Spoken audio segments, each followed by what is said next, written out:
अशी प्रेरणा आहे, रामानुजन हे विद्यार्थ्यांसाठी एक अशी प्रेरणा आहे की त्यांचं गणित हे फक्त पुस्तकात दडलेले नाही, तर त्यांचं गणित आपण आपल्या आयुष्यात प्रत्यक्षात आणू शकतो. आज मोबाईलमध्ये वापरले जाणारे डेटा सायन्स, आर्टिफिशियल इंटेलिजन्स, तर या सर्वांच्या मुळाशी रामानुजनचंच गणित आहे. रामानुजन यांच्याकडे कोणत्याही प्रकारची मोठी साधन संपत्ती नसताना त्यांची विचारच एवढी मोठी साधन संपत्ती होती की आज त्यांच्या नावावर मोठमोठी संशोधन केंद्रे चालवली जातात, विद्यापीठे चालवली जातात, त्यांच्या नावावर शिष्यवृत्ती दिली जाते. रामानुजन हे फारच मोठे व्यक्ती होते. मित्रांनो, रामानुजन यांचा जन्म हा राष्ट्रीय गणित दिन म्हणून साजरा केला जातो, पण त्यांचा जन्म हा फक्त एक उत्सव दिनच म्हणून साजरा केला जात नाही, तर त्यांचा जन्म आपल्याला एक संदेश देतो. तो संदेश असा की गणिताला आपण न भिता गणिताला आपण आपला मित्र मानला पाहिजे. कारण गणित आपल्याला आपल्या स्वप्नांना आकार द्यायला शिकवतं, आपल्या आयुष्याला आकार द्यायला शिकवतो.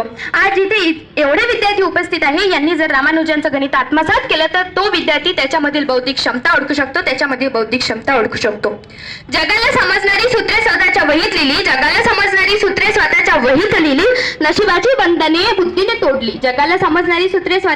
लिहिली, नशिबाची बंधने बुद्धीने तोडली.